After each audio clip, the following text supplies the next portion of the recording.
I tell you when I'm gone. When the smile on your face is big as the earth, you know I'll catch you later on. When the dawn breaks on your big day, Well, you be guess what? nervous, I'll be Check it. nervous too. Check it. The day has finally come. I have been so looking forward to today. Beautiful blue sky, dry roads, nice cool morning, and I have the two best hypernakers on the planet riding them back to back. It's the 22 Tuono V4 factory from Aprilia taking on BMW's M1000 single R competition pack, and man, I have been looking forward to this. This is my favourite bike of all time. Best bike I've owned. It is incredible. And when I bought the Tuono, I put it up against all of the incumbents, all of the usual suspects, and this was the bike I picked. I've got video reviews on all of that, you can check them out, but this is the champ. This is the hyper-naked champ in my eyes, in my humble opinion, the best. About halfway through last year, BMW announced the arrival of this bad boy, the M1000R. When I saw it on the spec sheet, I thought, geez, this is going to be a challenger to the champ. Today we're going to find out. Today we're going to find out once and for all, same day, back-to-back test ride of these two beasts, whether or not this is a champ or a chump. A challenger or a chump. Because this bad boy is going to be really hard to beat. So there's only one way to sort this out, and that is to get riding. I'm going to assess these two bikes against the same criteria, which I'll talk to you about on the ride, and when I get back, we'll sit down and talk about which of these bikes is the champion against all those criteria. So there's one way to sort this out. Let's see what you got.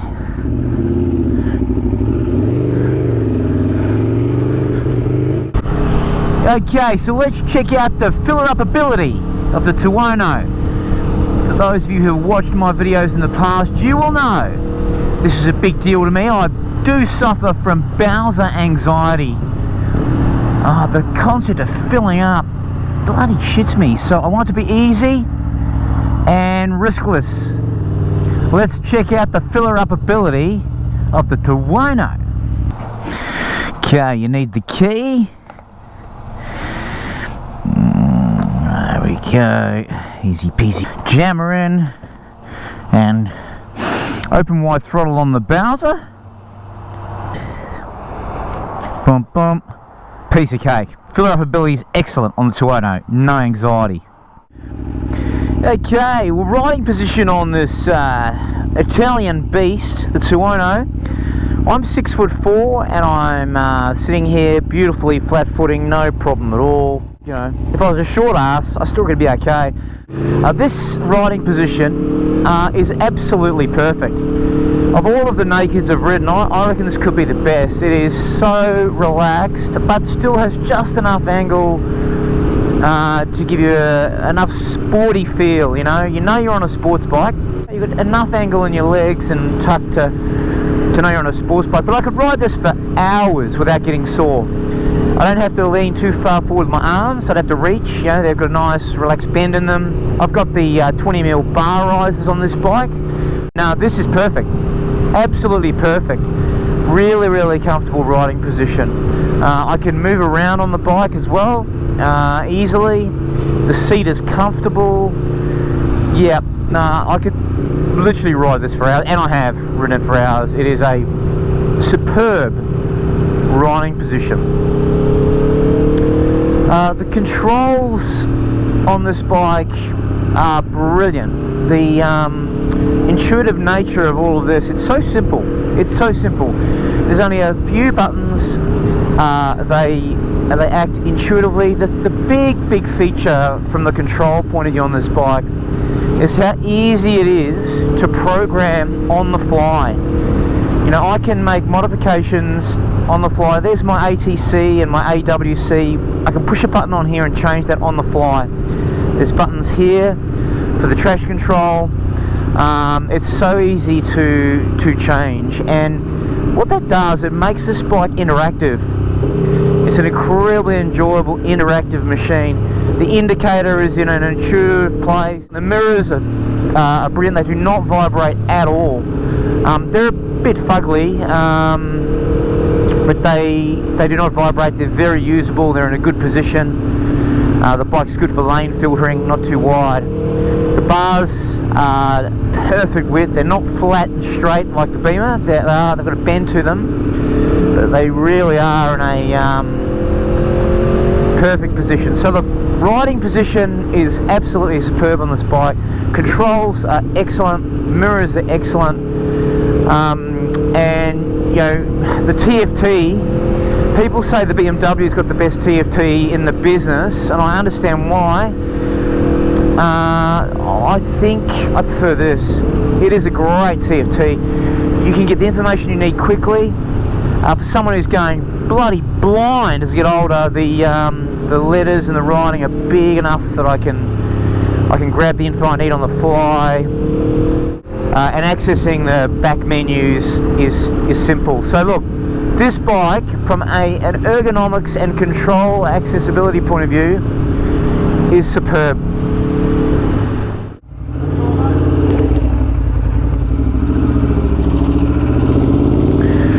The low speed manners for such a big engine are pretty good, like really good, and the commuterability of this bike I think is excellent. I had a few people disagree with that online when I made a commuterability video. You can go check that out.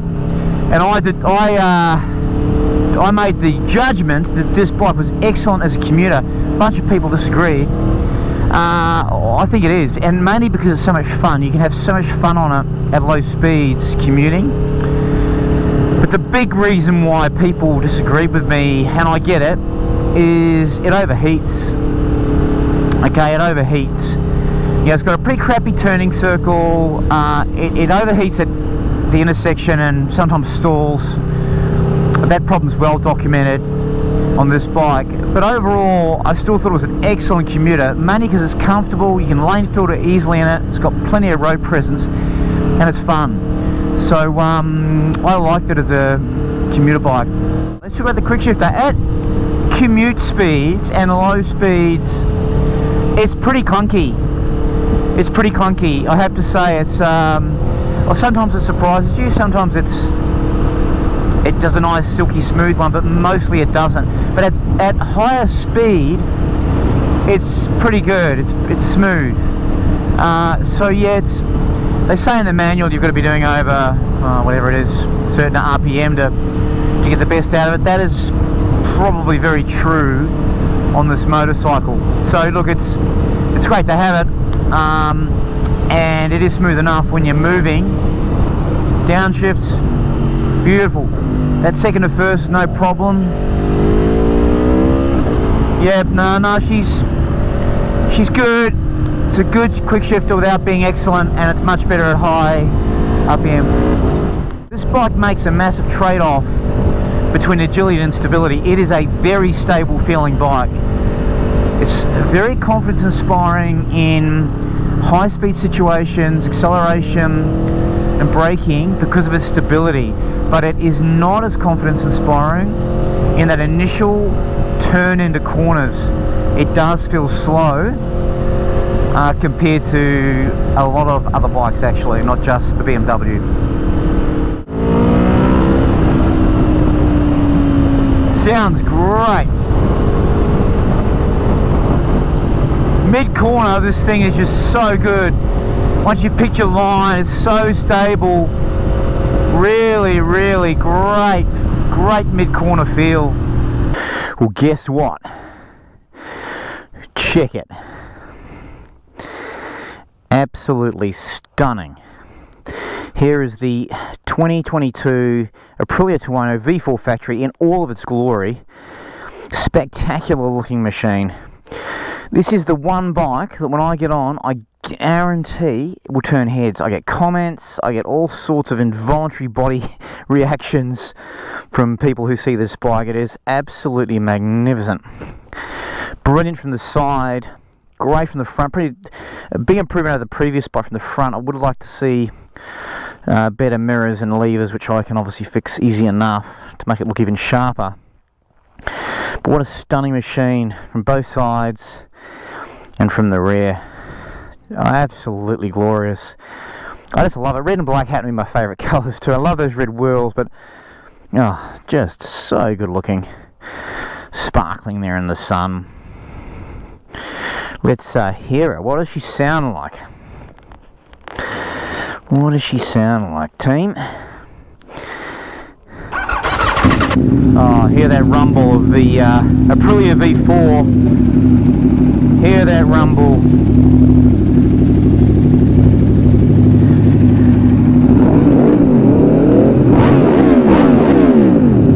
Absolutely awesome.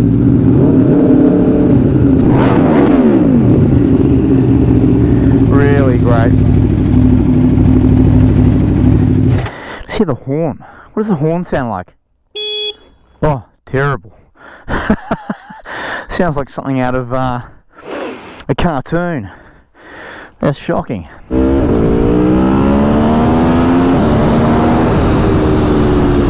Wow, acceleration's unreal.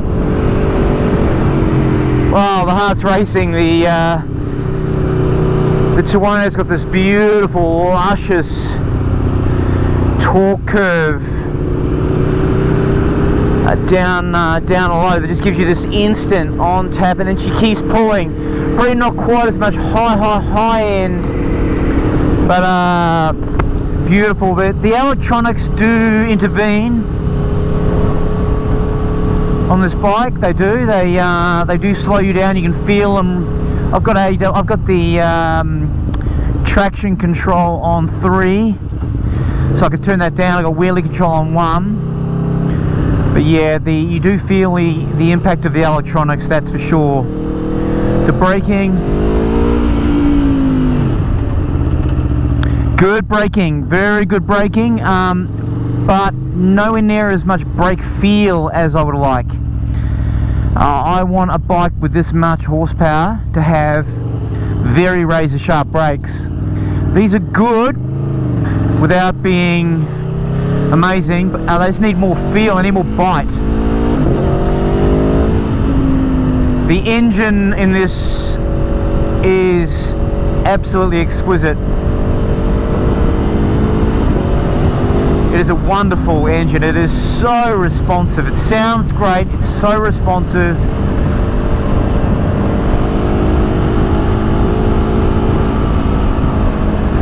So much of a connection between the throttle and the back wheel. That connection is just wonderful.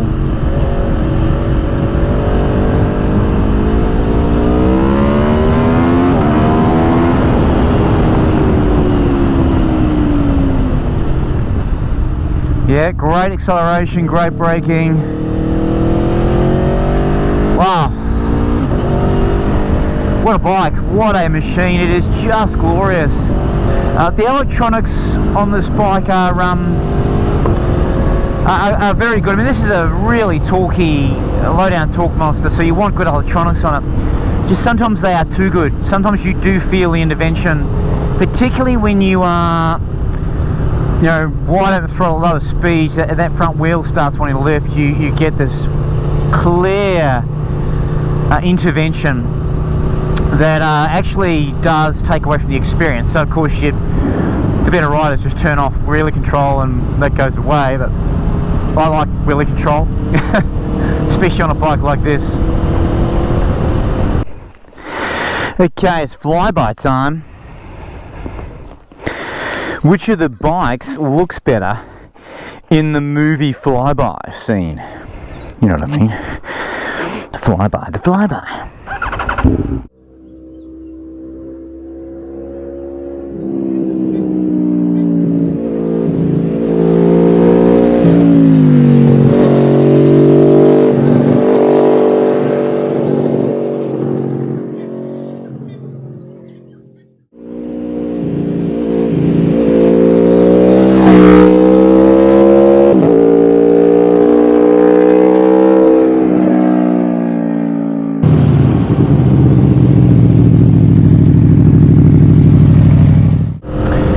The wind protection on this motorcycle is really good because it's got quite a large fairing at the front. It's supposedly a naked bike, but it is it's got a lot of wind protection. The big fairing there, and obviously the windshield is quite large as well. It's an aftermarket windshield, slightly larger. Fuel economy is pretty bad, as you'd expect. I think I get about 120 kilometers to 140 kilometers out of a tank, which is not very good. So you know, it's a street bike. It's for having fun every day. It's not, and for going for Sunday cruises like this, it's not a long distance touring bike. Although you could do it, but fuel economy is pretty average. Yeah, the handling of the motorcycle, as I've said, the mid-corner pose of the bike is excellent. The initial turn-in on this stuff's fine. On the really twisty stuff, it's a bit slow. And when you're around town, cruising around the suburbs, it just feels like a dinosaur in terms of its speed of steering. But that's not really what this bike's for, even though I do describe it as a great commuter bike. You do feel when you get on a sharper, more focused handling bike after this, you notice the difference big time. What an intoxicating motorcycle.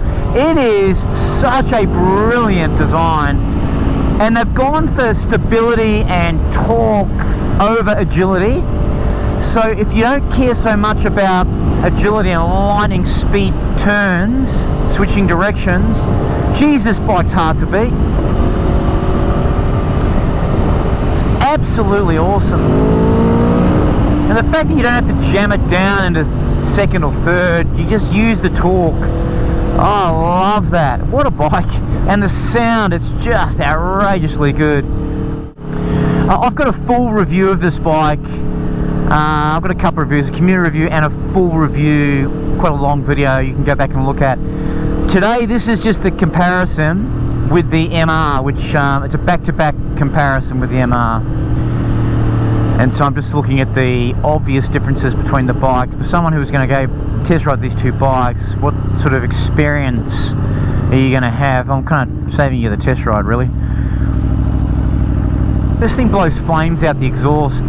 It pops, it crackles. Ah, so addictive. It's just, this is an addict's bike.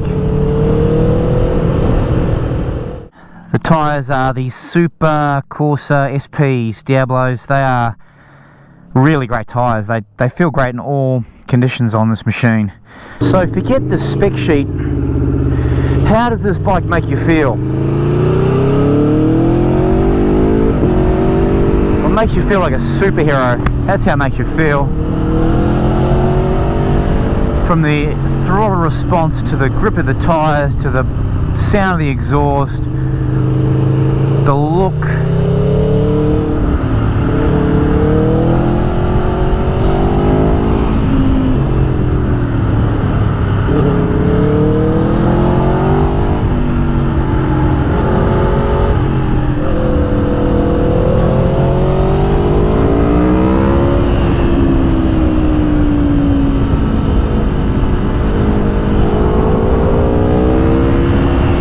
The suspension is much more forgiving than the BMW, I've got to tell you.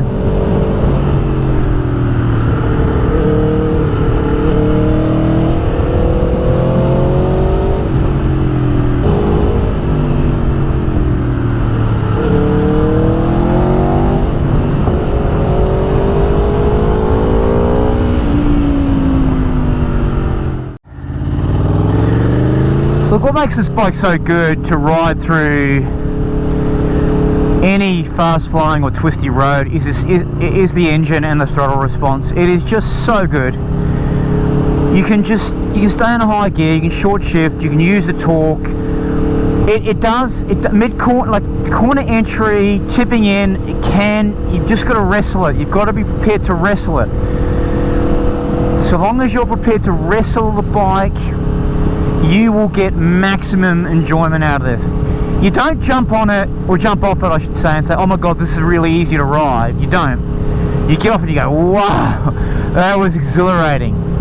Yeah, you're involved, you're engaged, you've got to wrestle this thing into corners, and you've got to really rely on and use that low down torque. It's awesome. Oh, this doesn't have as many creature comforts. It doesn't have heated grips, it doesn't have automatic indicators, and it doesn't have hill hold. And it does have cruise control though, which is good. I really think they need to put heated grips on this. Price wise, this was about, I can't remember now, it was like early mid 30,000s Australian dollars. So when you're at the traffic lights in a commute, let's just for a moment pretend we've come to the traffic lights. Okay, we've stopped the traffic lights in neutral. Finding neutral is easy actually, that was good. Just see what happens. Here we go, here she goes, 105 degrees Celsius. So if I let that go, it'll stall. But if I do this, it's fine, and that's the overheating problem. What do I tell you when I'm gone? When the smile on your face is as big as the earth, you know I'll catch you later on. When the dawn breaks on your big day, you'll be nervous, I'll be nervous too.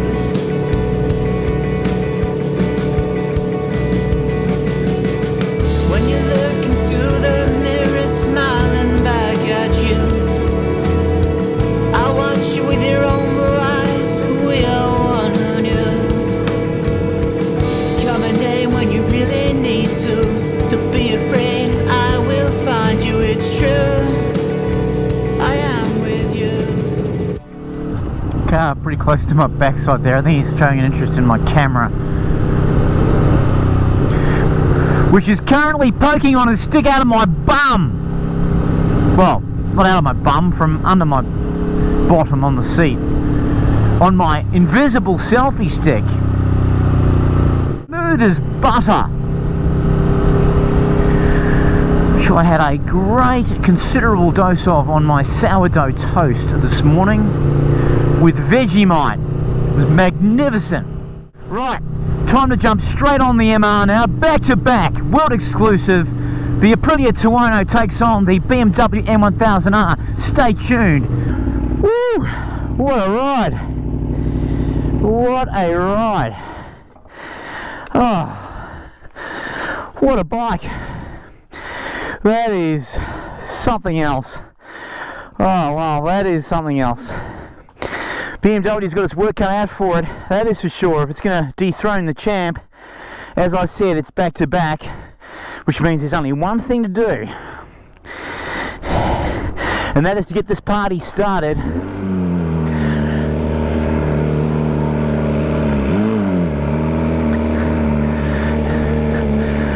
Here we go, back to back. The ultimate test ride. Okay, let's test the filler-up ability of the Beamer. How much anxiety do I get at the Bowser? Not intimidating, no spillage ability. Yeah. Piece of cake. Well, guess what? Here we are on the MR, and the sitting position, I have to say, is pretty good. You know, I'm flat footing here. No problem at all. I'm 6'4". I imagine even just like the Tuono, if you're shorter in stature, this is still going to be a pretty good fit, I reckon. Bars are much flatter than the Tuono, flatter and wider, obviously, which does give a feeling of substantiality. And but your arms are slightly more outstretched. So it's not quite as comfortable in terms of the pegs and the way the angles in terms of your knees and legs on the bike. It is more tucked. It is definitely more tucked than the Tuono. It is a more sporty feel, but because these bars are so wide, you get great leverage, and so from a sort of initial turn and handling point of view, it's a great position. It's a great seating position. You know you're on a sporty bike. However, you could do longer rides on this without getting too sore. I get sore after about 2 hours. I have to have a stretch underneath my hammies there. They get a bit sore. So I do have a few aches and pains on this bike that I don't get on the Tuono. But look, it's an excellent seating position. Obviously more relaxed than the hardcore sports bike, but still sporty enough. And the pegs on the competition pack are adjustable. I have adjusted mine to a slightly more relaxed position, which suits me just fine. And I do have bar risers. I got the BMW bar risers doing their thing, which is exactly the same as the Tuono. I have 20mm bar risers on that as well, so for someone with my height that works nicely. So that's seating position. Look, mirrors, controls. Look, one of my little bugbears is where the position of the indicators are, particularly on a commuter bike. And the indicator positioning on this is excellent. It is exactly where it should be. My thumb just goes there. So they've nailed that. That's a biggie for me when you're riding every day. The mirrors are crap. Utter crap. I'll have to change them out. Anyone buying this bike, just put in your budget new mirrors. They vibrate too much. They are unusable above 4,000 RPM. They're nice looking, they're in a good position, they just don't work. The control unit, the cluster here of buttons and controls, BMW have done a really good job of this. It takes a bit of getting used to with this toggle wheel thing, but once you're used to it, it is really intuitive. It's straightforward to use. So the controls themselves are great. You can adjust DTC on the fly, or you can do micro adjustments. Not as easy as the Tuono. Tuono's got the best controls by far. You can do more on the fly on the Tuono than you can on this. And look, this has got layers of menus. It's so you want to adjust things, you've got to go into the menu system, and there are a lot of layers. Okay. For example, I wanted road suspension on my Race Pro 1 mode. To do that, you got to go into this assist menu. It's a deep dive. It took me forever to work it out. So, whereas the Tuono is just easy on the fly. So the controls are great, but the access to menus is a bit more trickier. And the TFT is awesome. Most people in the market say it is the best. I think it's the second best TFT. I prefer the Aprilia TFT, but it's like comparing a 9 out of 10 to a 10 out of 10. They're both awesome. You know, bright, easy to read, plenty of information, but I actually do prefer the other one. But like, generally the controls are awesome, but just a bit more menu complexity on the Beamer. There you go.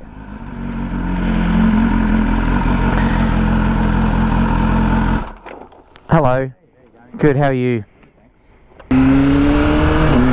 That brings us to commuter ability.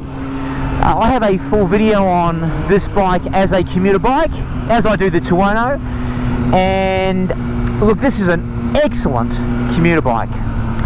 The low speed manners are really good on these inline fours. You can ride them first, second, third gear real low speed in traffic, no problem. So, you know, the low speed's good, the road presence is good. It's got all the gadgets. So it's got heated grips. It's got cruise control, hill hold. My favourite, hill hold. Love that feature, especially for commuting. It's all there. It's great. The only real negative for commuting would be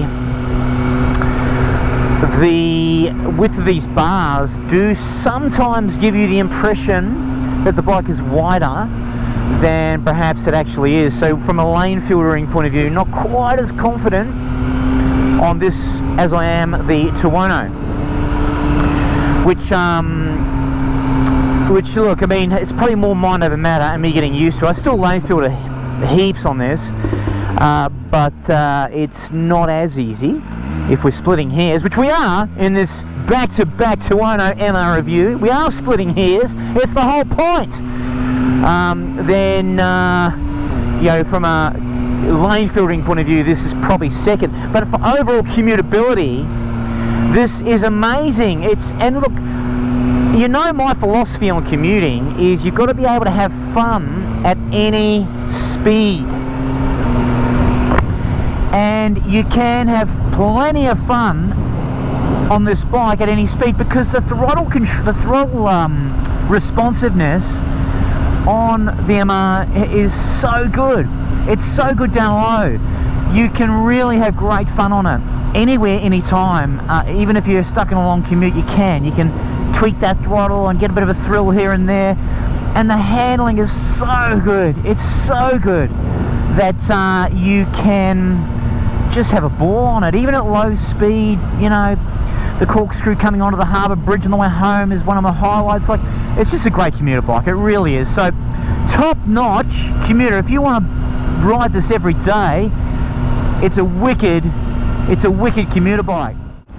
The quick shifter on the BMW quick shift. Let's go down. 1, 2, 3. Look at that. Beautiful. Now let's go up. 1, 2, 3. Look at that. Now let's go down. 1, 2, 3. Oh, it's so good. The Beamers have got a reputation for having the best quick shifter, and that reputation is well earned.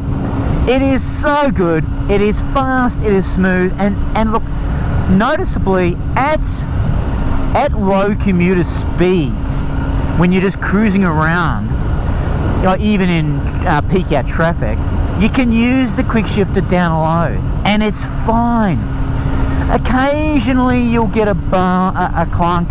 Occasionally you'll get a notchy shift, but that's only occasionally. You know, that's the exception, not the norm. The norm is butter smooth shifting down into third. Ah, beautiful. Into fourth. Look at that. It's so good. The quick shifter, so good. They've got the reputation for a reason. They are the best in the business. Oh, I think is when you hit the rev limiter. Not that that's related to shifting, but all hell breaks loose. Try and not hit the rev limiter. The braking is something else on this. Look at that. Emergency stop. Brilliant. Brilliant. So good. The braking is so good. The thing about the braking is the initial feel. The initial feel of the brakes when you especially at sort of road street riding, when you want them, bang, they're there. Look at that. They're really good. The initial bite is so good. Yeah, they prolong that feeling of, you know, slowing you down. Let's do an emergency brake here. Just so stable. So stable. Really stable. The whole bike just retains its integrity. The tyres are working, the chassis is working, but the brakes are just sublime. The ABS is doing its thing. Really strong. And when you're applying the brakes through the fast stuff, the twisty stuff, you've got a very safe braking system that's not going to throw you around laterally into corner entry, or if you're going too hot and you need to slow down. All of those obvious inputs that are accessible real time, you know, braking, turning, acceleration, all those elements of the bike, they're so sharp. They're so sharp. You've got this incredible responsiveness, and you're about to see with acceleration, you know, the connection between the throttle and the back wheel. That connection is sublime. It's instantaneous. There's great throttle control.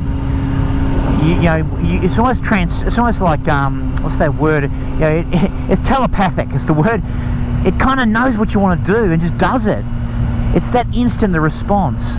And we'll test the acceleration out in just a moment. But so the bike's got great brakes, but more importantly, it's got great brake feel. That's what it's all about. How does it make you feel? Well, it makes you feel great. Right, let's take a good look at this German beast. Guess what? Check it. Check it. 2023 BMW M1000 single R, sparkling in the sun.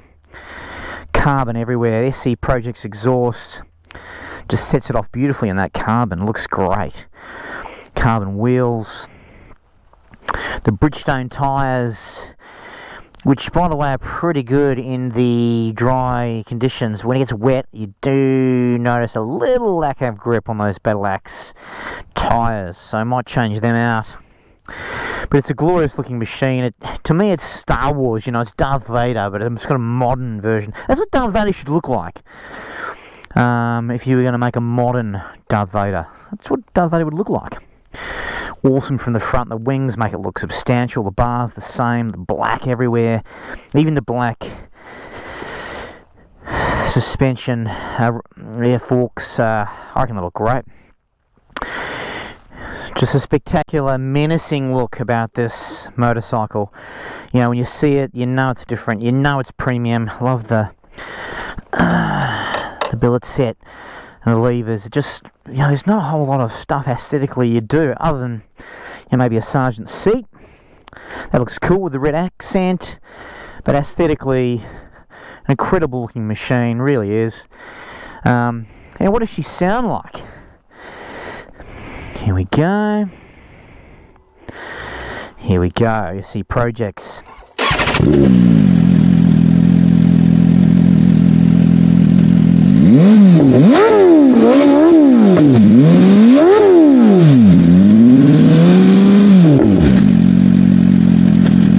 Sounds awesome. Well done, BMW. Well done, SC Projects.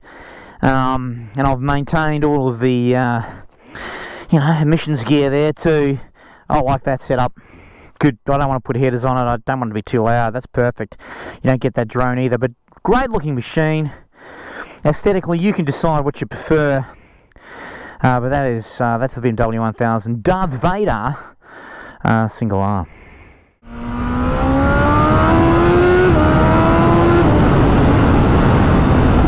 Jesus. Far out, the thing accelerates like a fucking missile.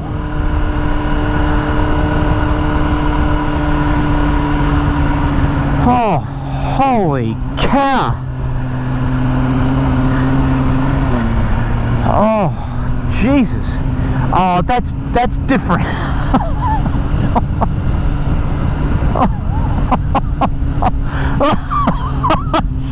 Shit. I'm gonna just have this bike unlocked. Oh shit. Look, couple of quick immediate reactions.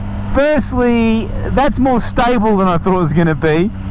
A little bit of lift in the front wheel that the electronics then just simply put down. I didn't get any speed wobbling at all, nothing like it. It was actually more stable going like that than kind of, you know, less confident. I gripped the bike hard with my legs. I'm crouched down. I was ready for it. So, and that position was plenty stable. Felt great. Oh, shitballs. Very different to the Tuono. Tuono's low end grunt, you know, really kind of, really sort of luscious talkiness and, you know, low down mid-range gruntosaurus. This is just a missile. This is just a point and shoot bullet. This is bomber. Okay, this is a seriously hard accelerating bike. I reviewed the S1000 single R the other day, and I did give that a bit of wide open throttle action. I don't think I was wide open then, by the way. I was too scared. But this is next level, okay? This is next level. All right, acceleration, tick. Braking, tick. Next, I want to talk about the electronics. the electronics on this bike. BMW has worked away at this over the years, and they've always been pretty good. But the thing you want with electronics is you want the safety, and you want the goodness without the compromise. You don't want to feel the intervention. You don't want to feel the intervention of electronics. You don't want to feel them doing their job. You want them to do their job without you feeling them, and that is where BMW have got this nailed. That little wheelie I did at the top of second gear there was just beautifully controlled. It came up and then the bike just put it down. But you didn't feel that kind of hitting a brick wall feel that you do get on the Tuono's wheelie control. The ABS before, when I was doing the braking, again, very subtle. I've got the bike set up on all equivalent settings, by the way, so it is a like-for-like comparison in that regard. And look, it really did its job beautifully, the ABS. And so look, yeah, I can't make any recommendations to how you would make the electronics better in terms of their actual performance. The controllability of the electronics, a bit more intuition, a few more easy shortcuts to control things would be great. But you're getting every iteration of this system is getting better in that regard, and look, they work beautifully. They do their job and they don't intervene, which is awesome. Awesome. Let's talk about the handling.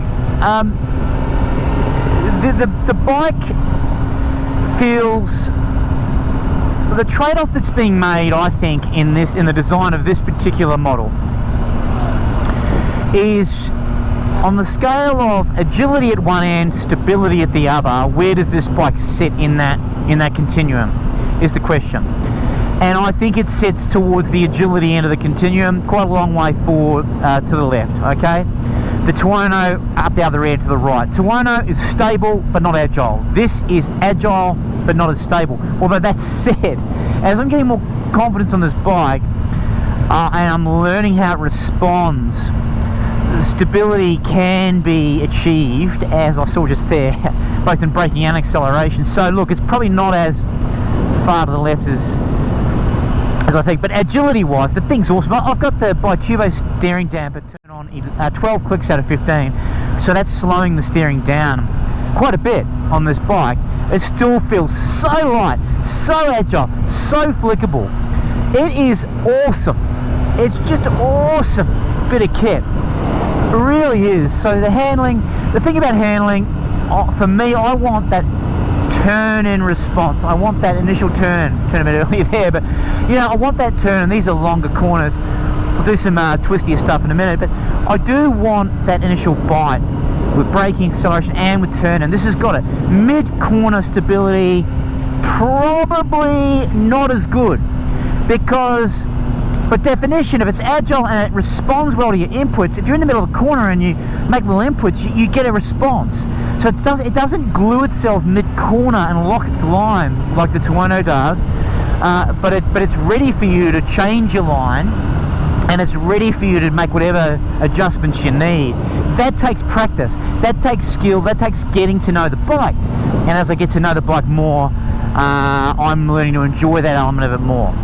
So yeah, the handling, it's exquisite. The DDC, I've had to learn, I've done videos on it, I've worked it out. I'm in road mode at the moment on DDC. You do have to invest some time in understanding how that responds and keep tweaking it and finding your Goldilocks setting, which I have now done. So that's the handling. Fuel economy. Look, fuel economy on this is good. You know, for a bike like this, is pretty good. 200 k's or thereabouts to get out of a tank. Now that it's unlocked and I'm riding it, you know, maybe higher revs, I'll probably get less economy. I'm not really backing these bikes on fuel economy, but I certainly know enough to tell you which one's better, and I'll tell you at the end. But you know, this has got about 200 range, I reckon, for fuel economy, which is good. Price-wise, this thing's expensive in this country. Okay, I paid near on 48 grand for it, with all the options, the titanium exhaust system that came with it, all the bits and bobs. It's expensive, and it's a lot more expensive than a Tuono, okay? The question's going to be, is it worth the price difference? Or is price even a factor? Is the Tuono just a better bike? We'll find out. We'll find out when I get back to the depot.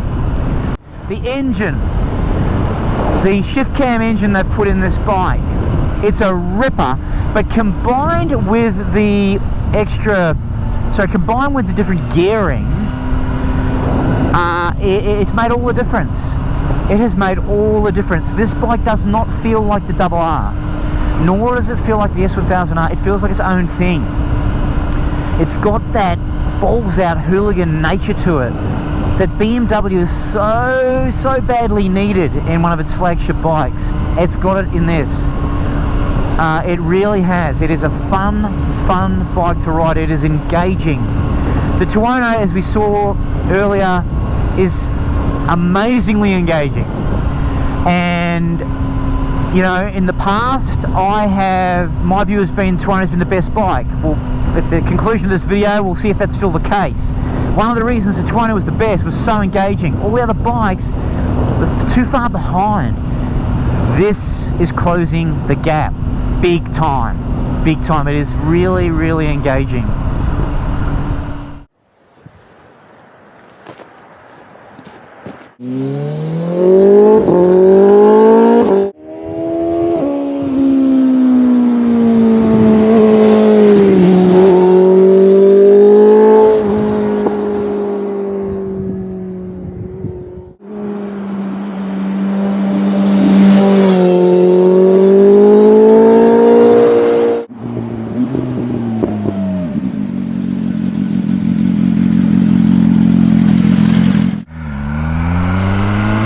How does this bike make you feel?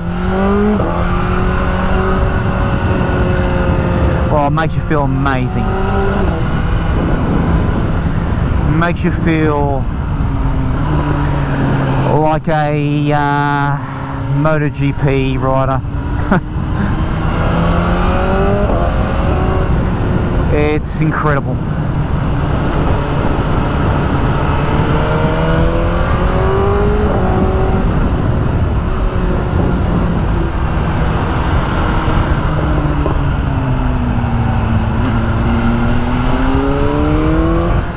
And you can short shift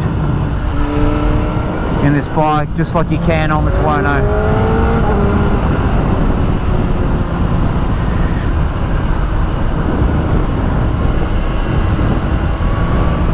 You don't need to, but you can.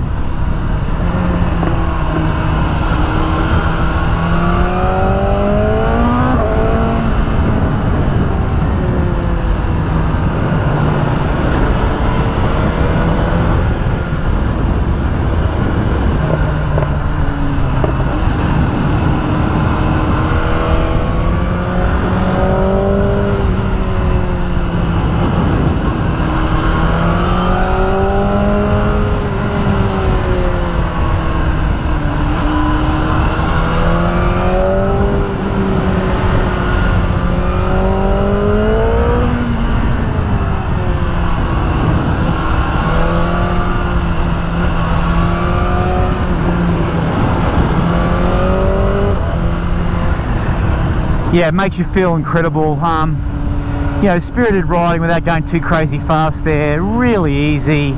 Such an effortless bike to ride briskly. I'm no Valentino Rossi. If I was, I'd find riding at Mach 10 easy. But just for a punter like me to enjoy myself through a fast section of road without taking too many risks, it's effortless. And that's what I love about it. It is a bike you can enjoy without going crazy. Lovely. What's the horn like on this thing? I've never used it. Why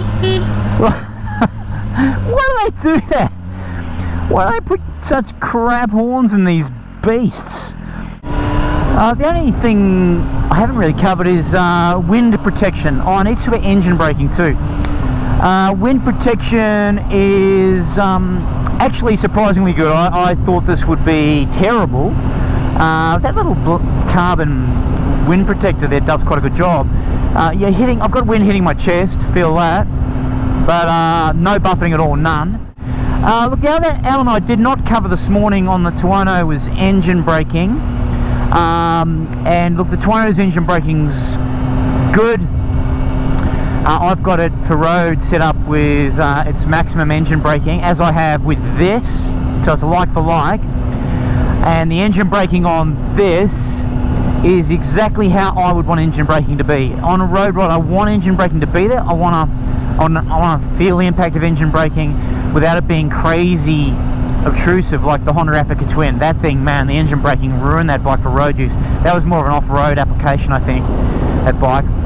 But the engine braking on this is like Goldilocks, perfect. It's one of those things, you know, you got to find the just right setting. Out of the box, this is just right. Tuono's probably not quite just right. It's a bit too... It needs a bit more engine braking on the Tuono. For me, and it's such a personal preference, so, you know, each to their own, I say. Each to their own. Darkest hour, look above, find your superpower. I'm here for you, I'm here for you. What do I tell you when I'm gone? When I'm gone, what do I tell you when I'm gone?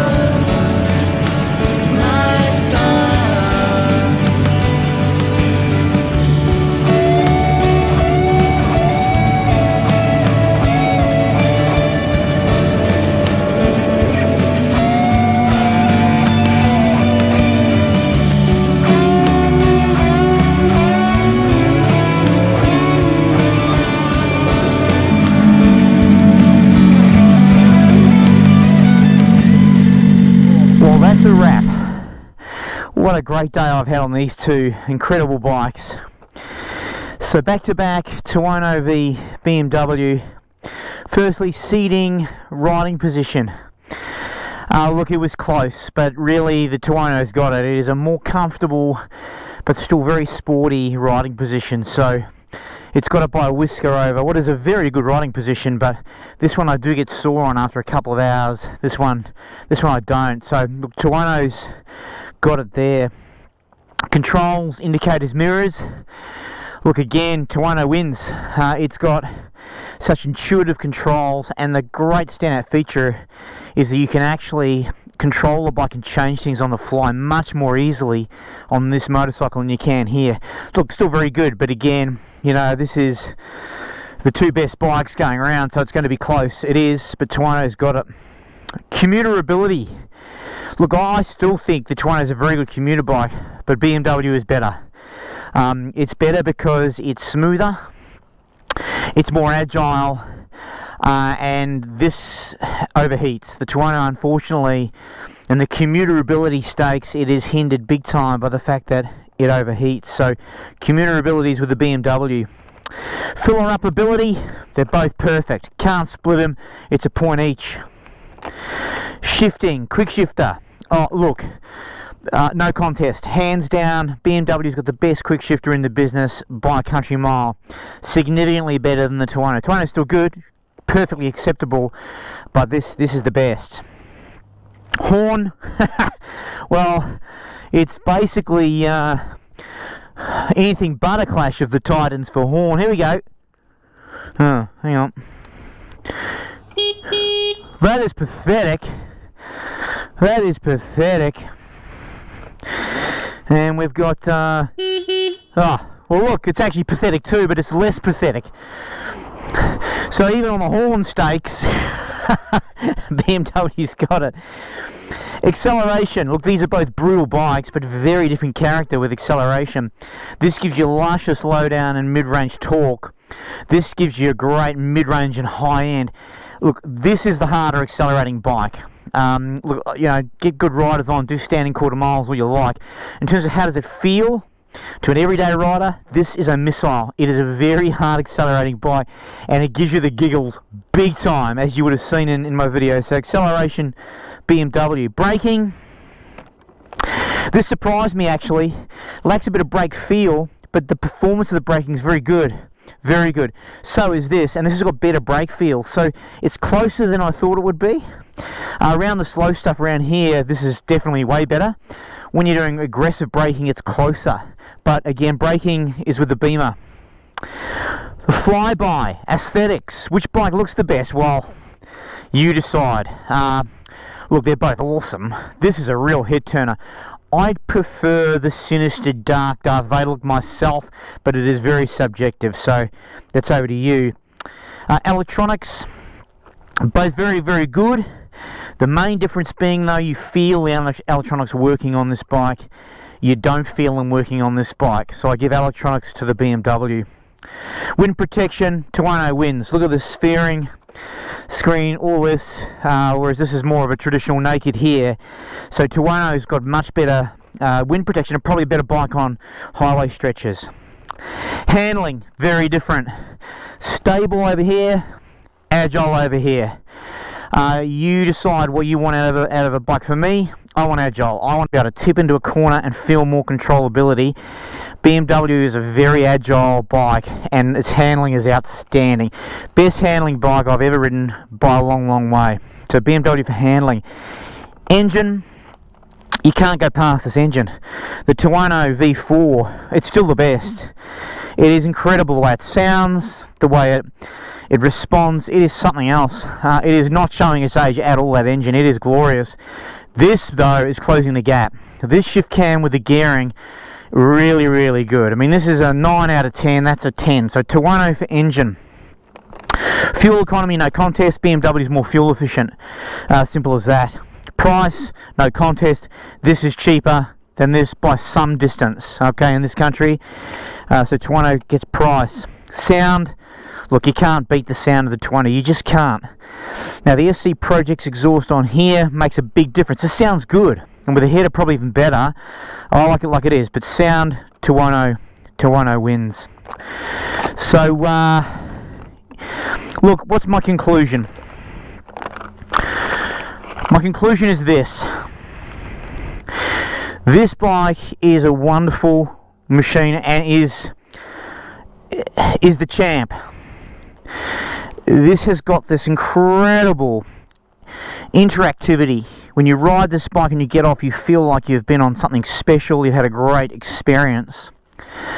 This has come along, though, and offered a completely new level of refinement, but most importantly, sharpness. This is a scalpel.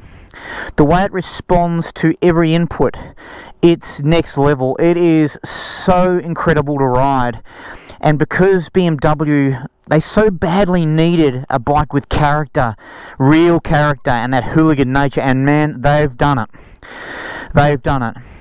For mine, price differences aside, we have a new champion. The BMW M1000R, in my humble opinion, is the best naked bike on the planet. I hope you've enjoyed this video. I've enjoyed making it. Hope you've enjoyed the music, which is mine as well. Look forward to bringing you the next video. For now, though, see you later.